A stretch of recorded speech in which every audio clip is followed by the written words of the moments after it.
Hey, what up, guys? So coming to you with another year-end top 10. We're going to continue on with the 160-pound middleweight division, where we are discussing numbers 2, 3, and 4 in this video. And those fighters at 2, 3, and 4 are, let's start with number 4. Let's kick it right off. We start with the former two-time world title challenger, Sergey Derevyanchenko. Derevyanchenko entered the year tied for 10th, and he was coming off a loss to Danny Jacobs by a split decision in October of 2018. So it was jury was kind of out on, he fought hard in that fight. He made it a split decision, even though I didn't think the fight was as close as the judges scored it. He did fight hard, and it wasn't a cakewalk for Jacobs. So, he showed he's tough. Then in April of 2019, he got put straight into an IBF title final eliminator against Jack Kolke. And he ended up outclassing Kolke, but that was a good, tough fight right there. Derevyanchenko got the win and became the middleweight, became a world, the mandatory number 1 contender. I'm sorry, guys. Drawing a blank here. That led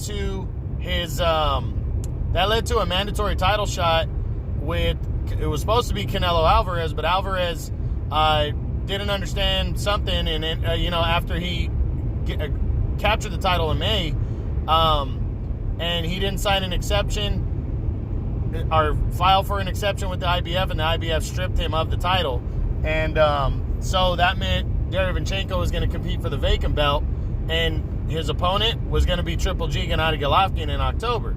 Well, even though that fight was signed, it would go forward, but nobody was really giving Derevyanchenko any chance to beat Triple G in this one. I didn't either. But he went out and he fought his ass off. He took a knockdown in the first few rounds, but he got up, continued to fight hard. In the second half, he just was on it, and he was hurting Triple G, but Triple G kept fighting back. It was a really, really good fight. It went to the scorecards.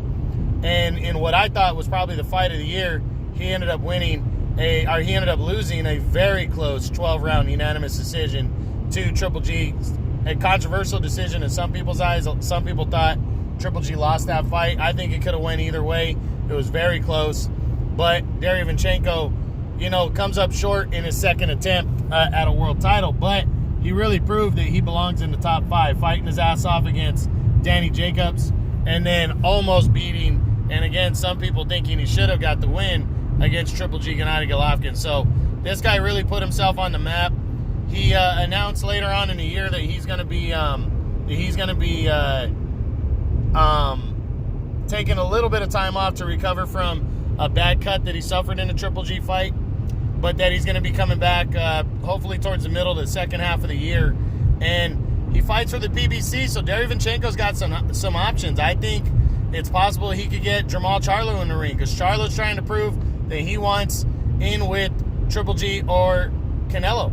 And a good way to do that is by going and beating a guy that gave Triple G hell, like Derevyanchenko. So I think he could get a shot at him. I think it's possible Chris Eubank is there also. So PBC has a couple solid middleweights, and I hope they get together and fight each other. And I hope Derevyanchenko gets another opportunity to do something in 2020. And I believe he will, but I hope he doesn't get swept under the rug here. I hope he really pushes and he gets something that he wants. Next, and finishing the year number 3 in the middleweight division, is the undefeated WBC middleweight champion, Jamal Charlo. Before we get into Charlo, let's look at the credentials for Derevyanchenko. I'm sorry, guys.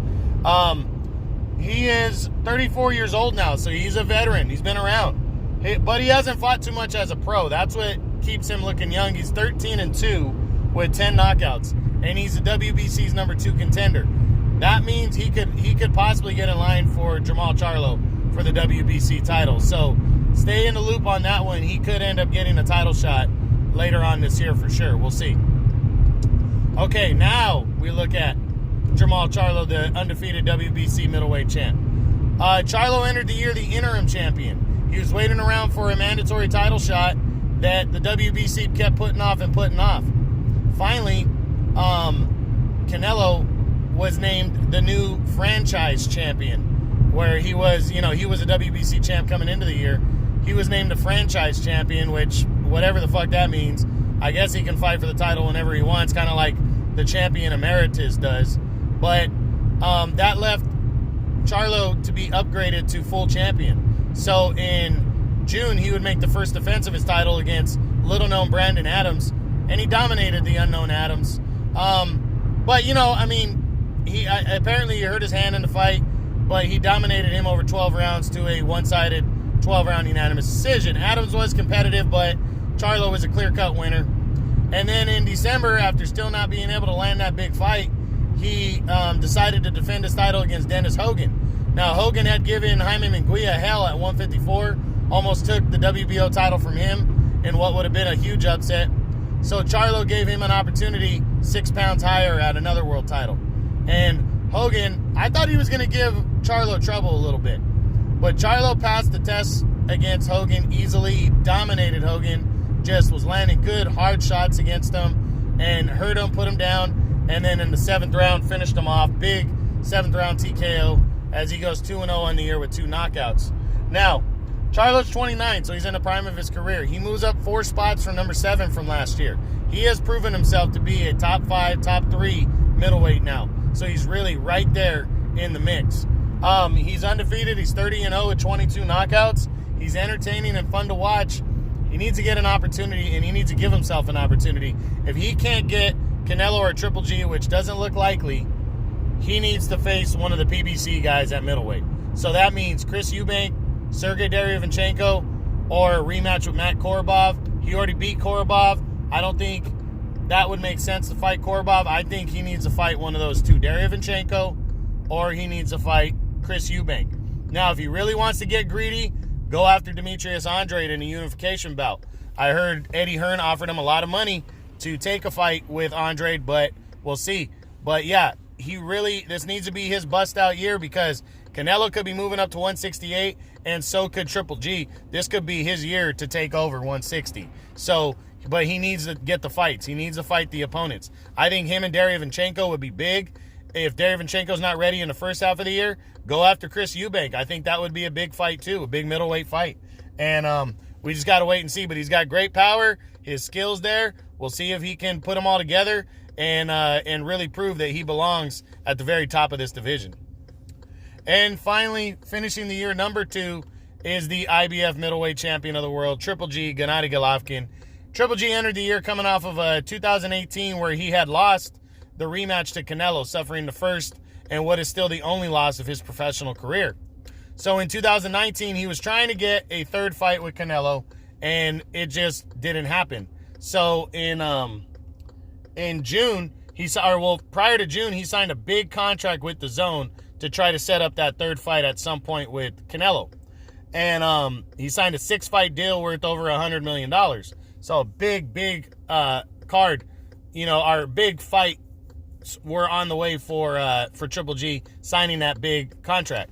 So in June, though, he took on a low-level opponent in Steve Rolls, but he scored one of the knockouts of the year. He fought just north of 160. I think they met at like 164 at catch weight.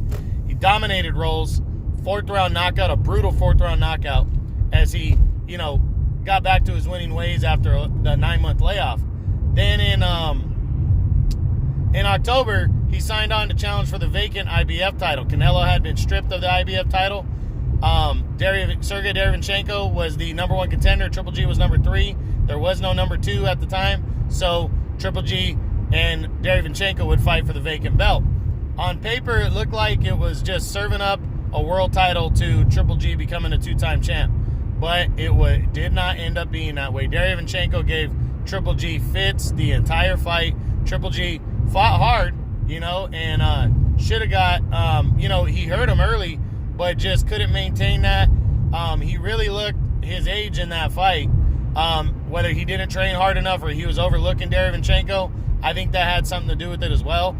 But it ended up being a really tough, hard-fought battle for Triple G, and he ended up getting a close 12-round unanimous decision. Some people think it was a controversial decision. It was very close. It could have gone either way, and he almost lost that fight. But he holds on for the win, very tight win, as he becomes a 2-time IBF middleweight champ.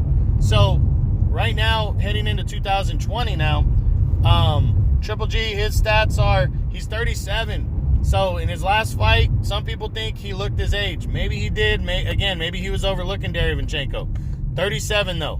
He's been in a lot of fights. The guy is 41-1 with 36 knockouts, 35 knockouts.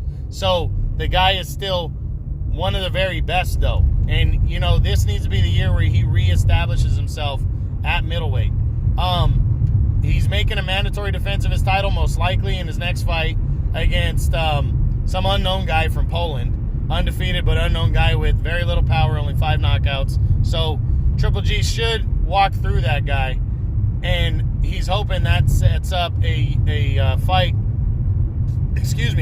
in September with Canelo Alvarez. We don't know if there's going to be a third fight a fight in between that mandatory defense and Canelo, and we don't know what weight that's going to be at. A lot of people think Canelo's going to be challenging for a title at 168 next, and then Triple G, in my opinion, if he wants that third fight, would likely have to move up to super middleweight to take on Canelo, which I don't think he'd have a problem with. Triple G has flirted with the idea of moving up to 168 before. There's no bigger fight in boxing than a Canelo fight. I think he'd be down to do it. I think it could happen. So can Triple G reestablish himself at 160? Is he going to move to 168? A lot of questions on the table. Now, if the Canelo fight does not happen, what are some of the other options for Triple G? I honestly think Triple G should stay away from the Andrade fight. That's an ugly fight, and, but he would unify belts. I think he should go after the Charlo fight. I really think he should make the Charlo fight happen. That would be big. It'd be big-time money. I think Charlo would take the fight. I think he'd come over to DAZN to fight him, and that's what I think he should do. Other options other than that, I guess Ryota Murata, if Murata gets through Rob Brant again, he could be a decent option. But if Triple G passes this test and is mandatory with flying colors, I think he should really think about moving to super middleweight after that. Or, like I said, fighting Charlo, making him cross the street. I think Charlo would make the fight. It'd be a unification bout, so it'd be huge. And Triple G needs to get a big fight because DAZN, the one thing I like about DAZN signing these big contracts, they're not settling for these fighters to fight nobodies. They're saying, hey, we want you to fight this guy. We want you to fight that guy. Triple G, if he doesn't get that third Canelo fight this year, he might need to face somebody big, and I think Charlo would be perfect for him. So see what happens. I love Triple G. I think he's great. I still think he can fight at the highest level, and I hope he can prove that. But I really hope he gets the third fight with Canelo to leave no doubt between either guy of who the better man is. So we'll see what happens. All right, guys, that's it. I hope you enjoyed it.